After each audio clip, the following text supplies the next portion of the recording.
When I decided that our theme for this month would be formation, I knew I wanted to talk about my experience being the dad of a transgender daughter. I'm honored to have her join me this morning, and you'll hear from her in a few minutes. I wanted to talk about this because few things in my life have formed me the way this experience is forming me. And I know I'm not the only parent of a trans teen in our congregation. In fact, it's likely that there are parents who have trans teens who don't know yet that they have trans teens or even younger children. Sasha, who was assigned a male at birth, came out to my wife Heather and me about 10 months ago. And I was pretty sure I was a leading expert in this field. I am a liberal parent, after all. I'm interested in the full unfolding of my kids' personalities as they truly know themselves. I'm not interested at all in creating miniature versions of me.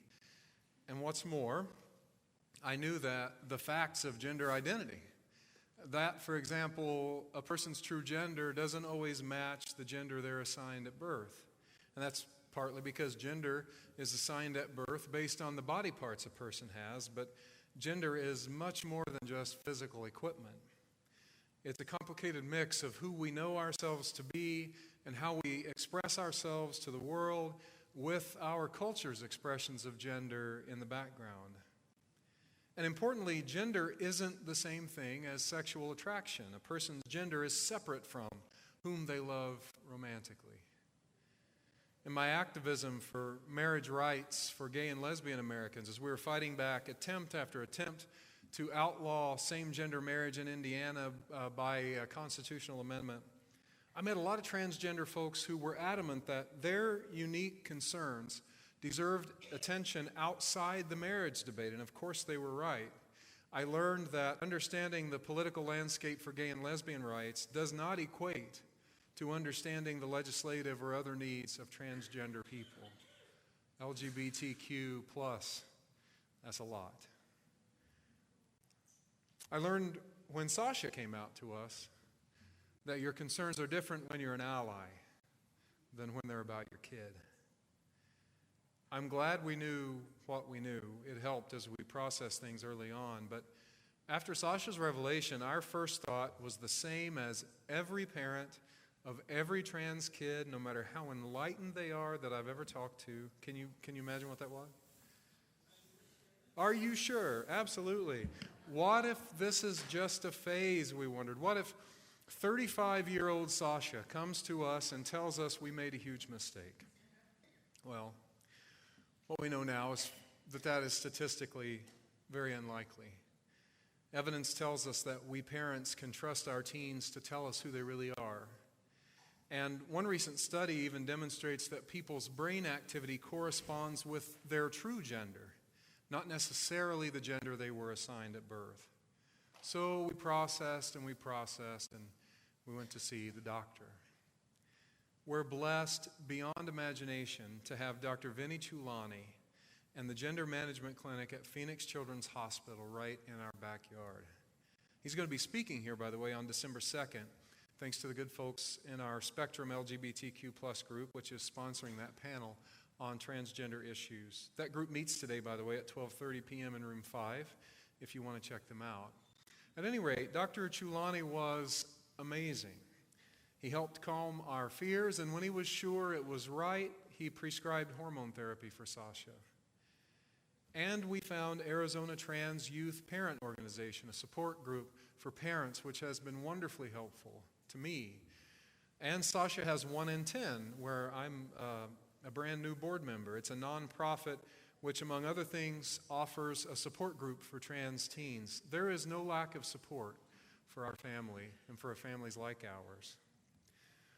What I haven't found nearly as helpful, with all due respect to Jazz and love to Marcy, are all the books on transgender stories. Now, it's not that they aren't good. I think if you don't have personal experience with transgender folks, the books can be really helpful. But every story is different. And none of the books I've found have resonated with our story exactly. Some transgender people come out when they're toddlers, some as teens, and some when they're adults. There was an octogenarian. I think she was 81 or 2 years old who was scheduled for surgery not long ago here. She said that she wanted to die in her true gender, a body that corresponded with her true gender. So as is true with every part of our human experience, there isn't just one story that encompasses them all. There are some expectations people have of trans parents that personally haven't been true for me. I didn't do much grieving of Sasha's birth identity. I don't know why, but I didn't. Some do. So knowing that our experiences can differ greatly, I won't try to speak universally in what I'm about to say. I'll speak for myself. I am not sad or angry that my child is transgender. I love her just as she is. I always have, and I always will. And I'm thrilled that she can express herself more and more fully as who she is. I am sad and angry and a lot more that we live in a culture that refuses to afford transgender people the protections that so many of us assume in our everyday lives. Transgender people are political footballs, as we saw in the New York Times even this morning. Hateful politicians ginning up fear about which restrooms they use, and worse. There is still today no comprehensive human rights law that includes gender protection. I am sad and angry that people have mistreated transgender folks to the degree that many of them fear expressing publicly who they truly are inside. I am sad and angry that some states make it very difficult to change gender markers on a birth certificate, especially since lack of an accurate document like that can affect transgender people's access to important services. A lot of this is getting better slowly, but since November 2016, another problem has become worse. I am absolutely disgusted and beyond angry that in 2017, 29 transgender people that we know of were murdered, the most ever recorded. Even as we're winning some public victories around basic rights, and maybe because we're winning some public victories around basic rights, the hatred spewed at the highest levels of our government gives permission for the vilest parts of our society to do harm. Issa Noyola, who's deputy director of the Transgender Law Center, said in a recent New York Times article, the same stigma and the same sort of fear that's trying to be embedded in our society are the driving factors of extreme forms of violence that are taking place. A lot of these cases are happening in regions where there are a lack of protections and there's a lack of understanding and infrastructure for trans folks to live their daily lives, end quote.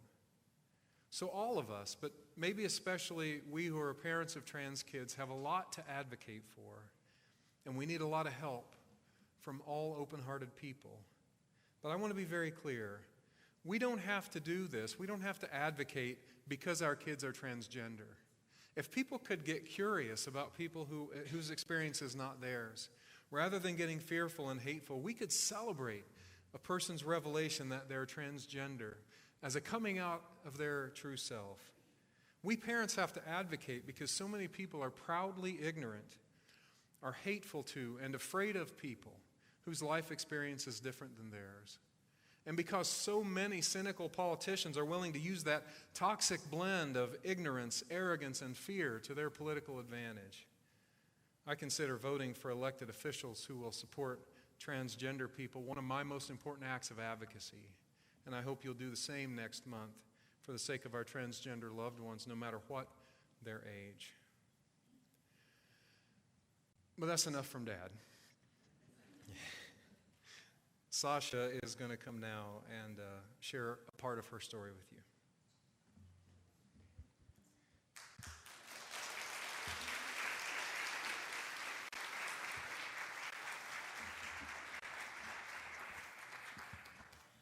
Good morning. My name is Sasha Burnette, and I was born nearly 16 years ago in a country town south of Indianapolis. I love writing, art, and video games, and about a year ago, I discovered my identity as a transgender girl, and my life has only improved since. Since I was a child, I've fought depression. I was once an insecure, negative little kid. I hated myself, and that hate leaked into every aspect of my life. until I almost ended it. In 8th grade, I began growing a yearning to be someone else with a different body, a different voice, and a different personality. For once, not a displeasure of my current self, but a wish for a new one. It would take a year and a half of introspection to do anything about it. Near Christmas of 2017, it grew too strong. I knew it wasn't only depression, and I knew my relation to the trans community wasn't a coincidence. I came out to myself, my friends, and in a few months, my family, and that realization was the best Christmas gift I've ever gotten. I lived the final semester of my freshman year, masquerading as a young man, though I snuck in plenty of little tips and hints. In class, I'd flinch hearing my birth name and he and him, but I knew I could pull through until the next year began. I'm lucky enough to have friends who accepted me without the bat of an eye, and for that I'm eternally grateful. Some people were less than accepting, it was painfully clear, such as my study hall teacher who put down non-binary folks in front of the whole class, despite me having said some of them were my close friends. Things like this, when at one point would have made me break down, were no sweat now, because for the first time in my life I felt hopeful towards the future. In May, I would begin taking estrogen supplements and testosterone blockers, confident my classmates wouldn't notice. I was right in that assumption, mostly, although going to school braless for a semester was mortifying. Over summer break, my transition really took off. I began getting girls' clothes, and I was finally out to the entire world as a girl, as Sasha. It took me a while to get women's fashion. I still don't. But now I can finally experiment freely. I started feeling confident, holding up my head in public, and being happier around people. I'm not afraid of hateful people anymore because I know I'm stronger. I still have struggles, of course, but now I'm safe in the knowledge I can deal with them and help my trans friends with theirs. My current study hall teacher, for example, is devotedly Christian and likely attends a church far less open than our own. While talking to my friend in that class, she informed me that this teacher would call me by my birth name and misgender me anytime I wasn't in the room, and that brought me no surprise. What was a pleasant surprise, though, was my friend telling me that every time she would correct the teacher without fail. The teacher got flustered and acted confused each time, but my friend persisted, and the teacher has since given in and begun treating me with respect.